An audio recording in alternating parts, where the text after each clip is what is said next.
भौतिक विज्ञान कक्षा 10 के अगले लेक्चर में हम चर्चा करेंगे समांतर प्रतिरोधों के समांतर क्रम संयोजन पर। इसके पीछे की वीडियो में हमने बात किया था श्रेणी क्रम संयोजन पर, प्रतिरोध के श्रेणी क्रम संयोजन। श्रेणी क्रम संयोजन क्या था कि किसी भी परिपथ में प्रतिरोधों का जो तुल्य प्रतिरोध होता है उसका मान कुल प्रतिरोधों के योग के बराबर होता है। अर्थात यदि कई प्रतिरोध हों तो उनका श्रेणी क्रम संयोजन होगा और सीधा उनके योग के बराबर, या R = R1 + R2 + R3, इस प्रकार से करके हमें उसके आगे पढ़ना है समांतर क्रम संयोजन। समांतर क्रम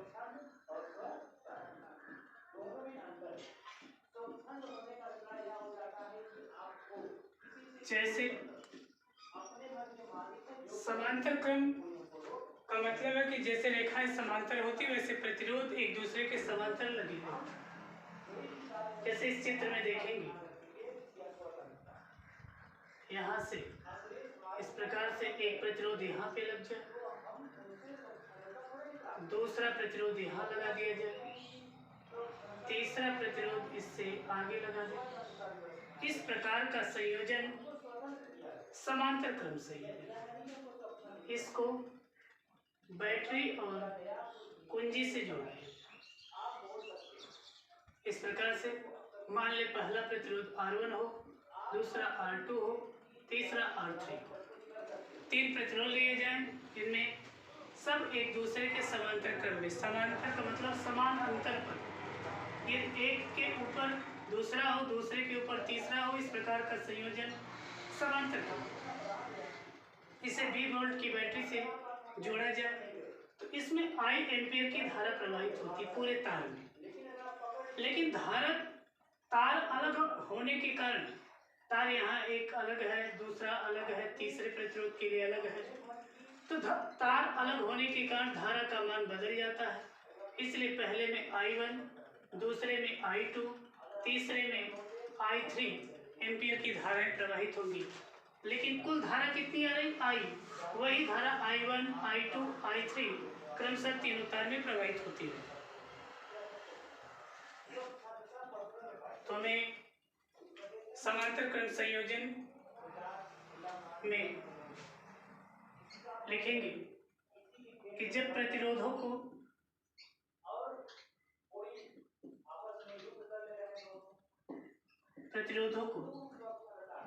एक दूसरे के समांतर, एक दूसरे से समान अंतर पर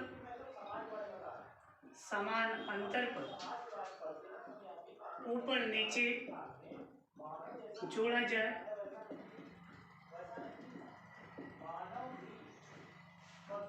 तो इस प्रकार का संयोजन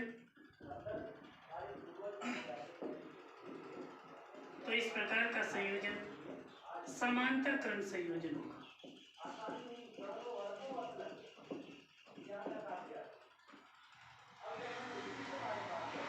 इस प्रकार का संयोजन समांतर क्रम संयोजन। चित्र में 3 प्रतिरोध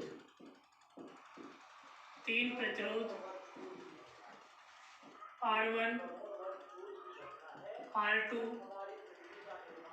R3 को समांतर क्रम में रखकर 20 वोल्ट की बैटरी से जोड़ा गया है।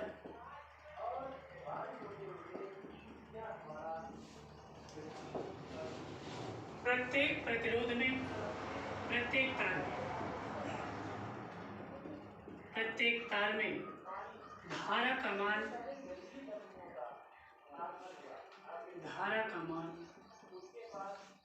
भिन्न होगा।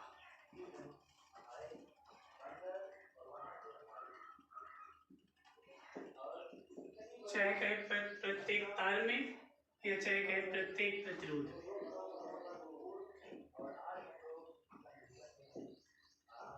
तो प्रत्येक प्रतिरोध में धारा का मान भिन्न भिन्न होगा। तो हम पहले प्रतिरोध में धारा का मान निकाल रहे हैं। पहले प्रतिरोध में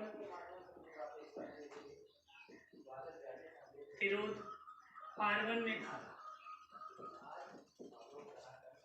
चूंकि धारा को I से प्रदर्शित करते ओम के नियम से देखेंगे, होता V बराबर RI। इसलिए I बराबर क्या हो जाएगा? I बराबर, अगर इसको यहाँ रहने दें, ये जो R है इधर आकर के इसके गुणे में लग जाता है, भाग में लग जाता है, इसलिए I बटे हो जाता है I बराबर V बटे I बराबर V बटे। तो पहले में प्रवाहित धारा, चूंकि विभवांतर समांतर क्रम के लिए विभवांतर सब में समान होगा, लेकिन धारा सब में अलग अलग होगी, तो उसी के क्रम में हम डेरिवेशन करेंगे। तो पहले प्रतिरोध में प्रवाहित धारा को किससे प्रदर्शित करेंगे? I1 से। उसका प्रतिरोध कितना? R1। इस प्रकार से कर लेंगे। तो पहले प्रतिरोध R1 में प्रवाहित धारा, कितनी प्रवाहित धारा हो रही पहले में? I1 is equal to V बटे उसका प्रतिरोध कितना है? R1। समीकरण 1। पुनः दूसरे प्रतिरोध में R2 में धारा, तो I2 धारा को I2 से प्रदर्शित करेंगे। I2 बराबर हो जाएगा, इसमें I2 धारा जा रही है, इसका प्रतिरोध R2 है, तो V बटे हो जाएगा R2। समीकरण 2। विभवांतर सब में समान। तीसरे प्रतिरोध में प्रवाहित धारा, प्रतिरोध R3 में धारा, तो तीसरे में देख रहे हैं कितना जा रही? I3। तो I3 is equal to V बटे R3। समीकरण 3। इतना नोट कर ले। फिर तीनों समीकरण को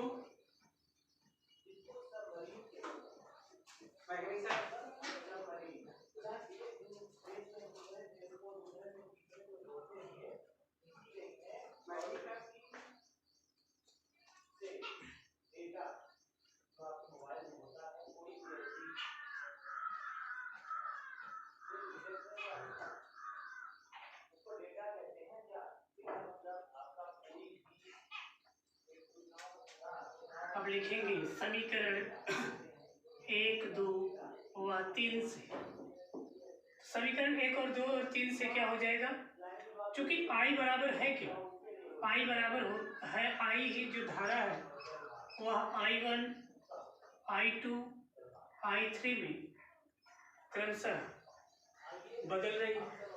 सबका मान तीनों समीकरण से रखेंगे। I is equal to I1 का मान है V बटे R1, I2 का मान है V बटे R2, I3 का मान है V बटे R3। यहाँ से देखेंगे I1 का मान V बटे R1, I2 का मान V बटे R2, I3 का मान V बटे R3। और हल करें इसको, तो I बराबर हो जाएगा क्या?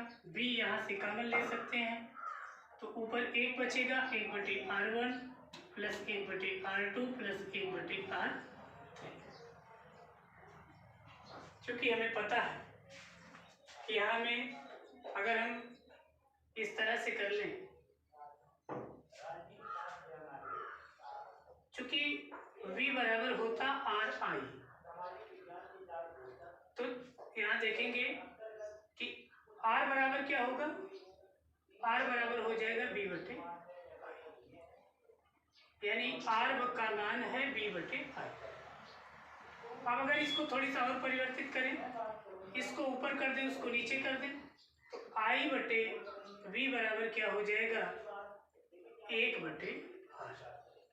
यहाँ पे हम देख भी ले कि यहाँ अगर हम इसको यहाँ कर लेते हैं तो इसके गुणे में इधर आकर के बटे में लग जाएगा, इसलिए एक लाइन और लिखेंगे। I बटे V बराबर 1 बटे R1 प्लस 1 बटे R2 प्लस 1 बटे R3। तो यहाँ से देख लें, चूंकि हमने देखा कि I बटे V बराबर है कितना? 1 बटे R1। इसकी जगह पे लिखेंगे 1 बटे R1, 1 बटे R है, R1 है, 1 बटे R बराबर 1 बटे R1 plus 1/R2 plus 1/R3 इधर लिख दिया जाए तो हो जाएगा 1/R is equal to 1/R1 plus 1/R2 plus 1/R3। इस प्रकार से समांतर क्रम संयोजन, इसी को कहते हैं पार्श्वक्रम भी, पार्श्वक्रम या इसी को समांतर क्रम भी।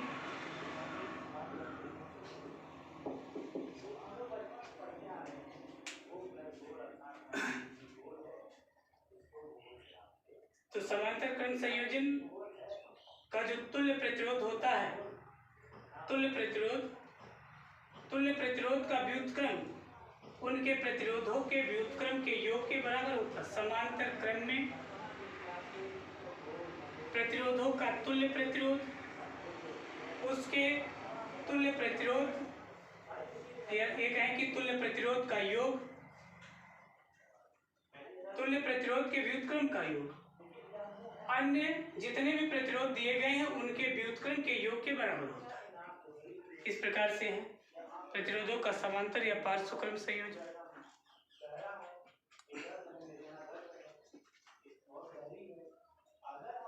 नोट कर लें। इस पर आगे इस पाठ से संबंधित कुछ प्रश्न हैं, उन पर चर्चा कर लें।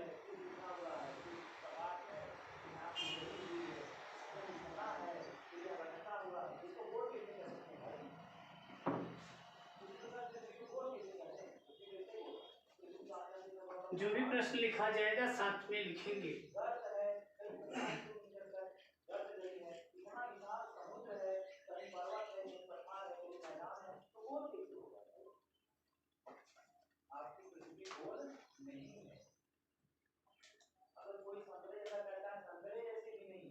देखिए पहला प्रश्न, किसी वैद्युत बल्ब के तंतु में किसी विद्युत बल्ब के तंतु में 5 एम्पीयर की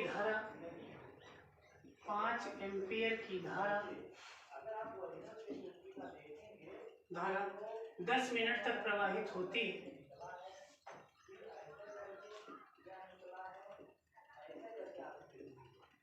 10 मिनट तक प्रवाहित होती है तो परिपथ में प्रवाहित आवेश की गणना कीजिए। तो परिपथ में प्रवाहित आवेश की गणना,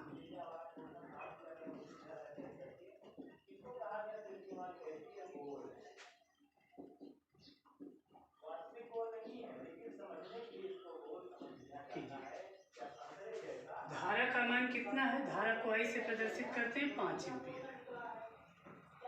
फिर इसमें दिया क्या, टाइम कितना दिया 10 मिनट। चूंकि टाइम मिनट में नहीं सेकंड में होती इसलिए 10 मिनट में कितना सेकंड, तो 10 × 60 सेकंड। तो पूछ रहा है कि Q का मान क्या होगा, आवेश क्या होगा, आवेश को Q से प्रदर्शित करते हैं। तो हमने एक सूत्र पढ़ा धारा का कि I बराबर होता है Q/T। तो आवेश चाहिए Q बराबर, तो Q बराबर हो जाएगा I × T, इसलिए Q बराबर I × T।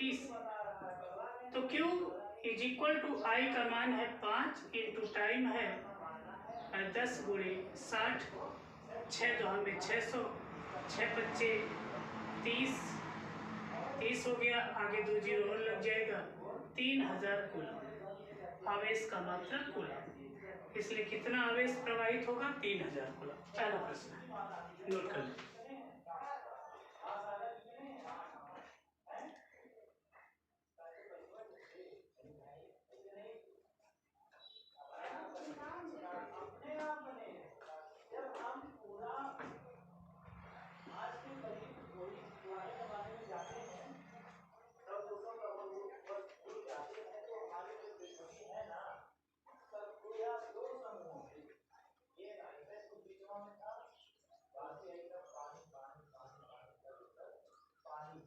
देखिए अगला प्रश्न दूसरा है, किसी परिपथ में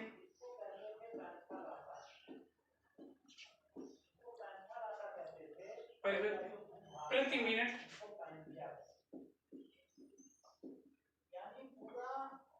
प्रति मिनट 180 कूलम आवेश 180 कूलम आवेश प्रवाहित हो रहा है।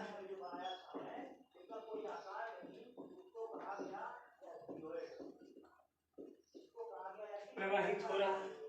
परिपथ में बहने वाली धारा ज्ञात कीजिए। परिपथ में बहने वाली धारा ज्ञात कीजिए। अब की बार आई का मान ज्ञात करना है। देखिए 180 कूलम आवेश प्रवाहित हो रहा है। आवेश को किससे प्रदर्शित करते हैं? Q से। Q का मान है 180 कूलम प्रति मिनट। तो टाइम कितना है? 1 मिनट। हर मिनट में 180 कूलम आवेश जा रहा है। तो इसको हम लिख क्या सकते हैं? 1 मिनट को सेकंड में बदलेंगे तो आ जाएगा 60 सेकंड। तो टाइम 60 सेकंड हो गई। तो ज्ञात क्या करना है? धारा ज्ञात करना। आई का मान, चूंकि में सूत्र ही है कि आई बराबर Q/T से, तो Q का मान है 180 बटे T का मान 60 है, तो काट देंगे तो 6 × 18 3 एम्पियर। धारा का मान 3 एम्पियर हो।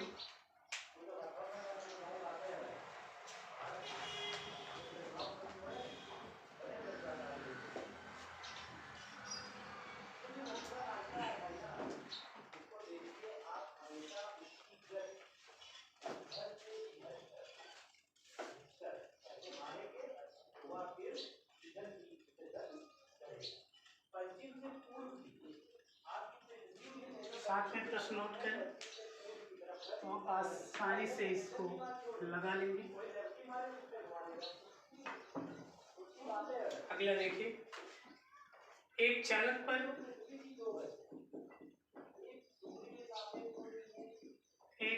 पर सामान्य अवस्था में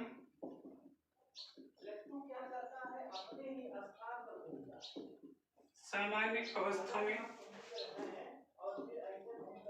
5 इलेक्ट्रॉन अधिक है।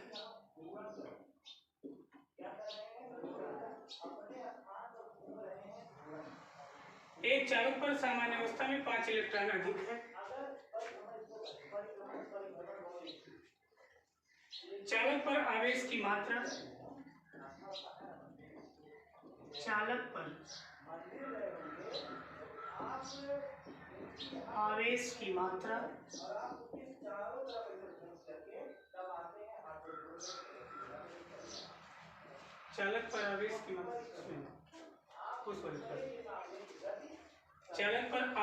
मात्रा एवं प्रकृति बताइए।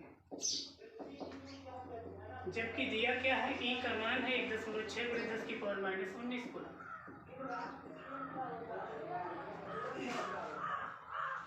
हम जान लें कि जब भी इलेक्ट्रॉनों की अधिकता होगी तो इलेक्ट्रॉन की अधिकता का मतलब ये है कि कोई इलेक्ट्रॉन का त्याग कर दे।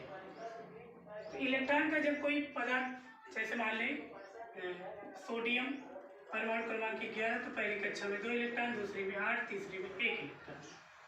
क्लोरीन ले लें, परमाणु क्रमांक 17, पहली कक्षा में 2 इलेक्ट्रॉन, दूसरी में 8, तीसरी में 7। जब तक कोई त्याग नहीं करता वह विद्युत का उदासीन होता है। ये भी उदासीन है, ये भी उदासीन है।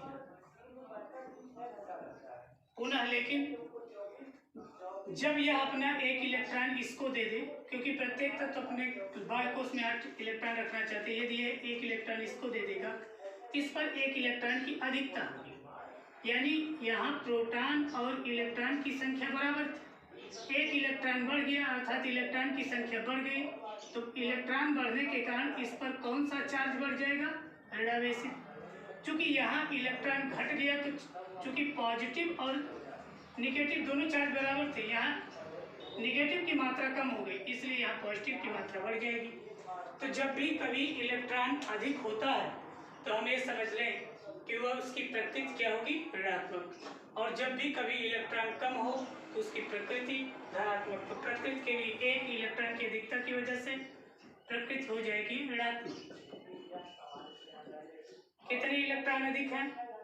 इलेक्ट्रॉन अधिक है कितना, वो उसकी संख्या है, तो 5 इलेक्ट्रॉन। आवेश की मात्रा, आवेश को क्यू से प्रदर्शित करते हैं, क्यू का मान चाहिए, जबकि एक इलेक्ट्रॉन का आवेश दिया है 10.6 × 10⁻⁻19 कूलम। अब देख लें कि आवेश का सूत्र क्या होता है, Q बराबर होता है Ne। तो Q बराबर n का मान है 5 गुणे एक इलेक्ट्रॉन का आवेश 1.6 × 10⁻⁻19, तो 16×5 80 हो जाएगा 8.0 × 10⁻⁻19 कूलम। इतना आवेश होगा, ये इसका आंसर है। और प्रकृति ऋणात्मक होगी।